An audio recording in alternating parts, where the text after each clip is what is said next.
friends, and welcome back to my YouTube channel. Let's call this video How to Raise $10 million from Venture Capital Funds in the Gulf region. And I will share with you my tools, how I made it happen for several companies that I worked with. And disclaimer is this is not very difficult, but it's also not very easy. But if you follow right steps, these steps will obviously lead you to the result that you expect. Let's go! My name is Gulf VCs. I'm a founder of Optimising VC. This is an investment firm based out of United Arab Emirates, Dubai. I live in this region for 3 years already, and I enjoy this journey so far. And I see myself in the next 10 years for sure in the same place. I love it, and I highly encourage everyone who are free actually to travel or to change life to try living here, because for me it's an amazing journey of meeting people who are here. It's amazing vibe, it's very safe here, people are very positive, and the energy of abundance is everywhere.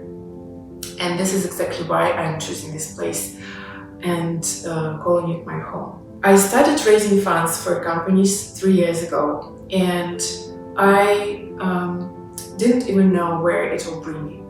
Right now, I'm a founder of Multipliers. We work with seed and Series A companies and support them whenever they raise $2.5 to $10 million around.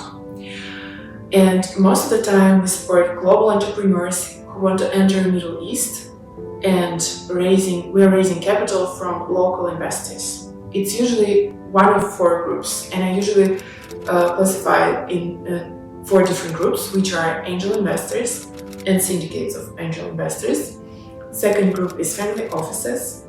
Third group is, I usually call them first-time TPs or emerging managers. There are a lot of them. And I'm the part of VC Lab Advantage Institute ecosystem that has around 1,000 venture capitalists in the Slack chat. And I have access to these people and I can pitch deals to them. And obviously the last part is tier 1 local venture capital funds and institutional funds. I would say that 30% of the capital that is in the Gulf region is allocated for global entrepreneurs who have their LLC structured in Europe or in the United States. And 70% of capital here is allocated to support local ecosystem. This ratio is changing a lot. A couple of months ago, before the announcement of PIF that PIF is allocating most of its money right now within Saudi, this ratio would be different. But right now it's this, and I see the more and more companies that were born and raised here can compete easily with global entrepreneurs. I would say that 3 years ago when I came here, it was difficult for me to understand the rush and why a lot of investors, after demo days of every single accelerator, jump in and then throw a business card to every single entrepreneur who is pitching on stage, especially because previously I lived in the United States and I listened to a lot of pitches of AI companies in America. But right now, more and more companies and more demo days that I participate and I'm invited to, I see that they are up to global standards. I was part of Flat 6 Labs demo day that was amazing. And also there are a lot of other accelerators in Saudi Arabia that present their badges. And I would say that I really like the founders, the thrive, and the energy behind that. So the plan of this video is this. I really want to share with you 3 things, 3 main ideas. First, how to start. Second, how to build relationship. And third, how to close deals. And if you're patient enough, you will definitely learn every single thing that I prepared for you. And before we go, I'm asking you to also do one thing for me, because I'm growing this channel and I really want for more people to have the opportunity to listen to this, to learn, and never do mistakes, that I can save you a lot of time. That is exactly why I'm asking you to subscribe to this channel if you're listening to it, and then if you like this video, Please share it with your friends so that they also can benefit from it. Let's go. How to start building a relationship. I would say that you have only 4 sources. And 3 years ago, I started with a very simple one, which is LinkedIn. Your LinkedIn should be revamped. Everything, the banner, the picture, your description, the bio, featured blog that is proving your credibility, and every single thing on your LinkedIn, referrals, your content, your career line with accomplishments, everything should be there. And then after that, you can download the data of different investors from Crunchbase, or even use the LinkedIn filters to reach out to these investors with super genuine message. Please don't do hard pitch right away, because it's not appreciated here. And I will save you a lot of time if I will recommend you to write very genuine message in the intro, in the connection request. And then after the person accepted your connection request, also try to share your company based on the knowledge that this investor previously had already invested in companies like that. For example, there is a fund, Global Ventures, and you definitely know that they're investing in fintechs, but they also invest in 3D printing, they also invest in agri-tech, and they also invest in logistics and mobility. And they prefer software solutions that are very scalable here in the local market in GCC. Knowing that, send the message to any of the partners and describe what exactly you are doing that can fit the mandate of the fund. This is how you can initiate the conversation and then get the opportunity to actually pitch your company and send the pitch deck. The second source for you is obviously email, but for the emails, I highly recommend you to think about the chain of messages, where in the first you can share your pitch deck and your numbers. In the second, you can probably share one pager, and then you can probably also encourage them to look into your traction, and maybe you can also share who was your previous investor, or maybe several investors, and how does your cap table look. So a lot of things, and try to keep investors engaged. I know that a lot of founders send one message and then they are waiting for investors to get back to them, or they bombard investors with emails. It also doesn't work. I recommend to send emails once a week, updating them on your progress and actually introducing your company to them. Make it very concise, very direct, and very clear, so that no one reads a lot of, these ideas, how a lot of founders just really lose the idea what exactly. It should be very direct, and you can share your numbers, your achievements, your accomplishments, and who participates this current round. And things like that could make investor excited. Think of this. If you know that the investor has only 1 second of attention, then you definitely know that the title of your email should be catchy. And then you can probably include just one main idea in the email with numbers, with names, so that investor understands, okay, this is relevant to me, or this is not.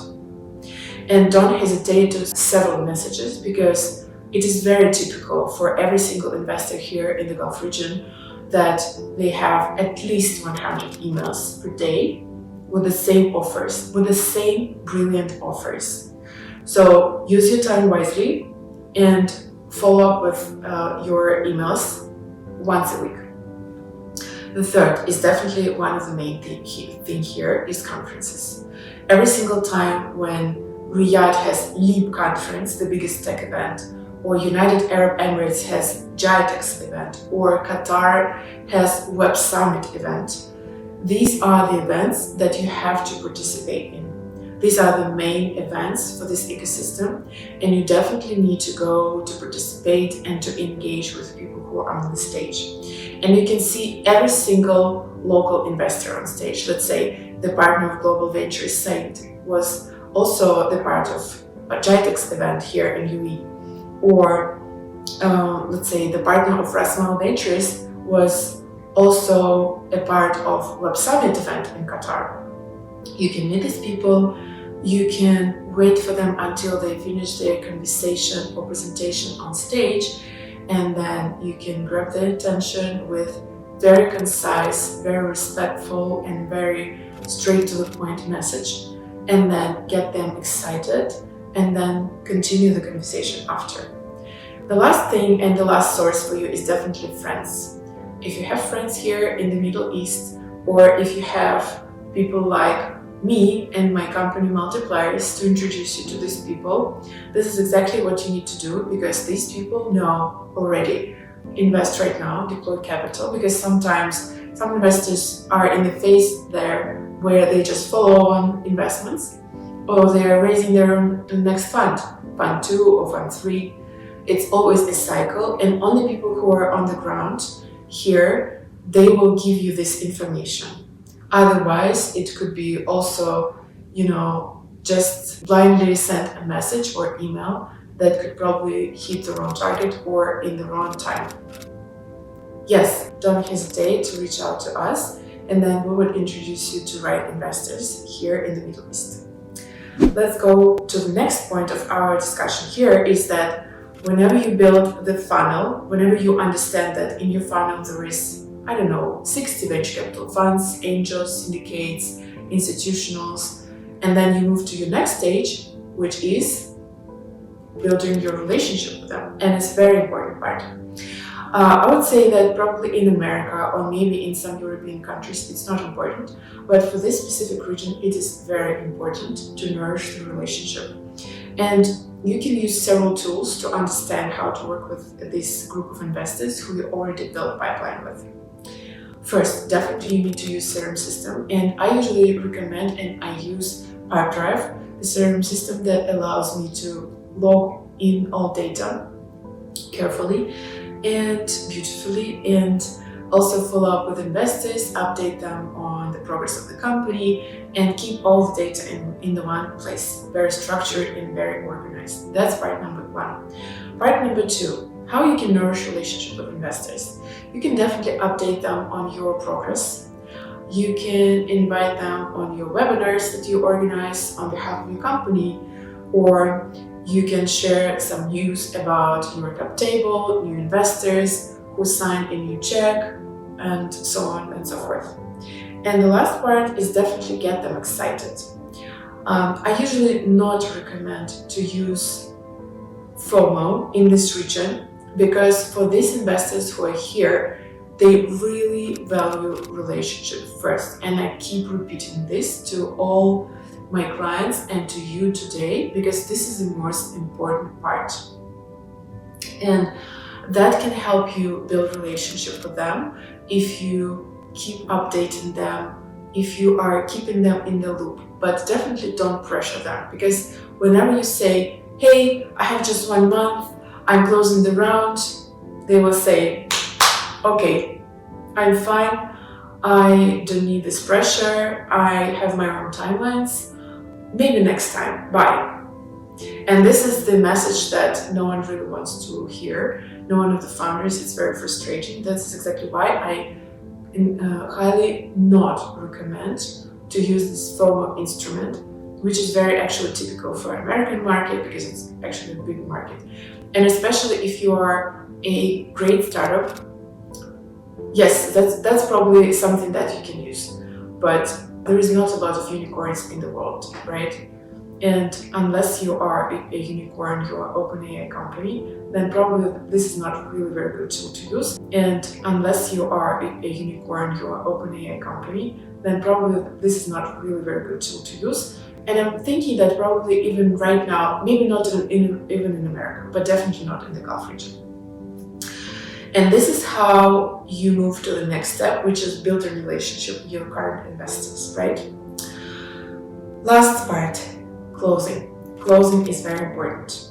You build the funnel, you nourish the relationship, and then you need to close deals. And here, you definitely need to think about your own timeline. Maybe at some point, you need to understand that you really want this investor, but his timelines are not fit in your timeline. Then that's fine. Focus on another person. And think of this. you initiate this conversation with this person, maybe in half a year, you will find the opportunity how to sell secondary shares and then get this investor on board, right? But right now you need to focus on your closing the current round. Just move this fund to hold. Don't focus on them and focus only on those funds that are matching with every single criteria that you have. No FOMO. Think about your own ideal timeline. Sometimes you really want to, let's say, close a deal with Elm Venture Capital Fund. This is one of the greatest venture capital funds in Saudi Arabia. But their timelines is nearly to 8 months. You have to think about that in advance. But if you didn't know that, if you haven't got this idea and this information previously, then just put them on hold, don't wait, and just focus on your current timeline, close the round, and then after that you can negotiate with them anything. You can sell your secondary shares, or you can think about inviting them on the next fundraising round. And definitely your strategy should be very strong. That's why the next time when you're closing the round, you are inviting them in advance, right? And in this case, you will get amazing cap table. Thank you very much for listening for this video. I hope that you learned something from me today and definitely learned something about Gulf region. I'm super excited to be here. I really love what I do. I like what I built, my company Multipliers, and I'm building the company that will be the universal gateway for global entrepreneurs moving to the GCC region here and building relationship with local corporates, local venture capital funds, and local partners. And I will be thrilled to actually navigate you and guide you through the process and building relationship here, and just sharing my knowledge with you how to start building relationship with people here, because all of them are amazing. Thank you so much. I'm looking forward to sharing with you more ideas how to raise funds for your company, how to scale your business in the Middle East, how to have a great habits of drinking Chinese tea, how to replace your different bad habits like alcohol with tea, and also how to meditate. All that you can find in my channel on YouTube. Please hit the like, share this video with your friends, and subscribe to my channel to learn more about all these things that I share with you right now. Bye!